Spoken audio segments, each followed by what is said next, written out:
Hello, my most amazing artists. Today we're talking about something called a sketchbook. A sketchbook is kind of like it sounds. It's a book that you can sketch in.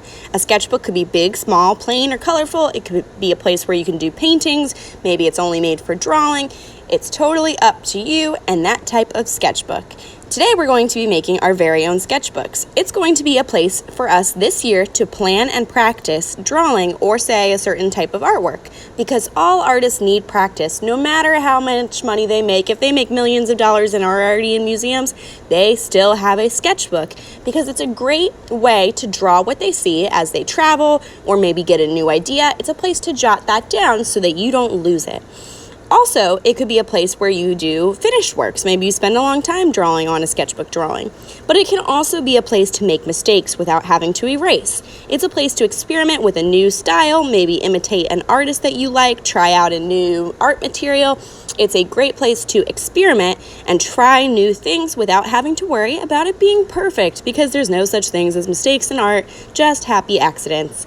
So these are some of my sketchbooks that I've used throughout my days in high school and college and even now. You'll notice that I have a lot of notes in my sketchbook because I also write down my ideas in sketchbooks. Sometimes I just try a new thing, maybe using charcoal or oil pastel, and I want to see what it turns out like with that texture before I do it on a big masterpiece. Sometimes I use watercolor in my sketchbook. Our sketchbooks are going to look like this. They are a little bit smaller. They are going to be a place where we can plan, where we can practice, and where we can do some silly drawings, or maybe you'll just go here to draw when you're finished early sometimes. Your sketchbook will always be there for you on your table if you feel like you need to practice something before we do it on our final papers. You never have to worry about erasing in your sketchbook. Next, you're going to get a big piece of paper. You get to pick red, yellow, green, blue, orange, lime green, dark blue, light purple, dark purple. You get to pick any color you want. So that's step one today. Choose one color paper. But yes, you only get one. That paper will be folded in half. To fold that paper in half, it's important that you don't fold it hot dog style. That would be a silly looking sketchbook. You fold it, we call it hamburger style. That way it's nice and wide and will make room for the papers inside of it. Today you're going to be making your sketchbook cover. It's important that you line up your edges. Not like that. Nope. We fold it by lining up the corners. And once you get the corners, you give it a pinch and then slide and slide. That will create a crease on the left side. That leads me to step number 3, which is design your front cover. Your front, you're going to know, is the cover because the crease will be on the left. Books always open from the right side, so your open side should be on the right, and your crease or your binding of your sketchbook should be on the left.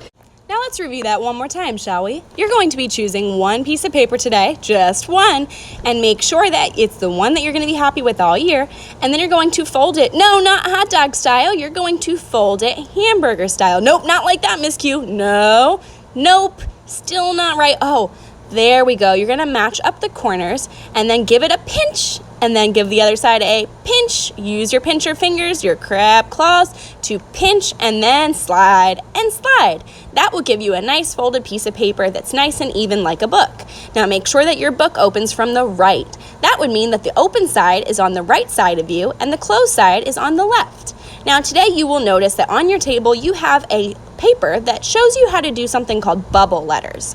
I'm going to go ahead and use that paper and show you if you want to challenge yourself. If you don't though, any way that you write your name is A-okay with me.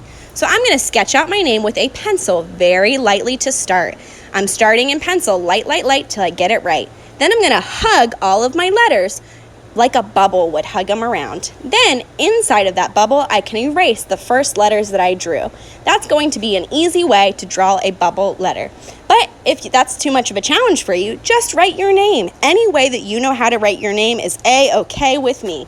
As long as your sketchbook shows me that it belongs to you and that it's personalized and all of your favorite things. Now today you're going to have 2 different kinds of Sharpies.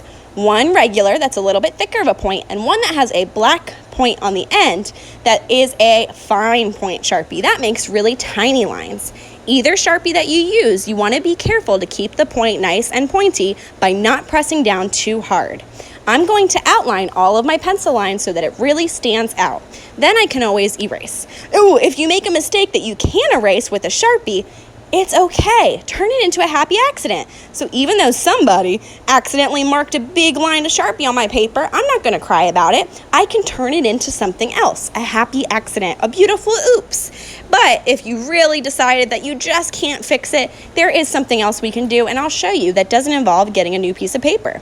I'm going to go ahead and draw all of my favorite things. Maybe some shapes that I know how to draw, maybe some patterns I know how to draw, whether that's circles, hearts, maybe I get a little fancy and draw a fish, maybe I'm going to draw a sun, maybe I decide to draw a robot. Whatever it is that you decide to draw, just show me what you know how to draw today on your sketchbook. Art class is all about learning and making mistakes and trying to practice, but your cover of your sketchbook is showing me what you know how to draw best. So it's up to you. Whatever you want to draw on the cover of your sketchbook is fine with me, as long as you take your time and make sure it has your name on it. Do your very best work in art class always. If you finish your cover of your sketchbook early, you can always flip it over to the back and draw something on the back. I love cats, and I forgot to leave room to draw one on the front, so I'm going to go ahead and draw one on the back. So you can continue doing the things you know how to draw and love, or you can just go ahead and color it. But if you do finish the front and add all your color and your lines, designs, and your name and class code, then you can go ahead and draw on the back. If you're finished with the front and back and have time, we'll talk about stapling some papers in there at our staple station today. Now, after you're done with the front and the back, if you do make a mistake, know that you can flip it inside out. But if you use Sharpie, it will show through to the back. So you not only have one chance on the front, but you have the back and you've got the inside to turn it inside out. Now, today you will have colored pencils on your table. Some of them need to be sharpened. I don't want you to spend the whole day sharpening, but you do have a sharpener in your bin in case you need it. I would highly recommend using crayons, especially the ones with the black wrapper on them. They are called construction paper crayons. They're special crayons that are very soft and show up super, super bright. They show up really bright because they were made for this kind of paper, construction paper crayons, and you're using construction paper. So I would highly recommend using these crayons on your sketchbook cover if you really want it to stand out and make it bright. Crayons are also a little bit easier to color with than colored pencils or markers and might take you less time. But if you would like to use a variety of them, that's okay. You can try everything on your table today as long as you're putting it back where it belongs. You'll see that when I'm done with my coloring with my crayons, I'm going to go ahead and put away my crayons, and maybe I'll switch to, say, markers. When I'm using markers, I always want to make sure to not lose the cap. I want to keep it close to me when I'm using it. I also don't want to press down too hard with my marker. I want to make sure that I'm using the side of the marker. That way I can color a big area instead of using the tip and pressing down. That way my marker stays nice. Another way to keep my marker nice is by putting on the cap. When you want to put your markers away in the box when you're done using them, not in the colored pencil box. Put them in the marker box when you're done. Also make sure that every single cap gets back on there and you hear a click. That means the marker's closed. When you're using the marker, make sure that you are not coloring anything besides your paper. No, not your hands, not your table, not your chair, but the paper only. If you are not using the markers correctly, you will only use crayons today, which, are my favorite thing, so you might want to use them, just saying. When you're finished, you're going to write your class code in the bottom corner of your sketchbook. Your class code is the secret code so that I know whose class you are in and what grade you're in. When you're all done, you're going to make sure that you clean up your hands and your area. Instead of using the sink, we use something called art wipes in art class. They're what we use to wipe off our hands and our table if we get a little bit messy. Make sure to throw your art wipe out when you're done and put everything back where you found it. Your sketchbook is going to go in your table folder. Your table folder will always be on your table for you to put your sketchbook and anything else we're working on in art class in, like that hand from last week. In fact, if you're not finished with it, you could work on that today. All right, artists, make sure you have a great time. I can't wait to see what you create.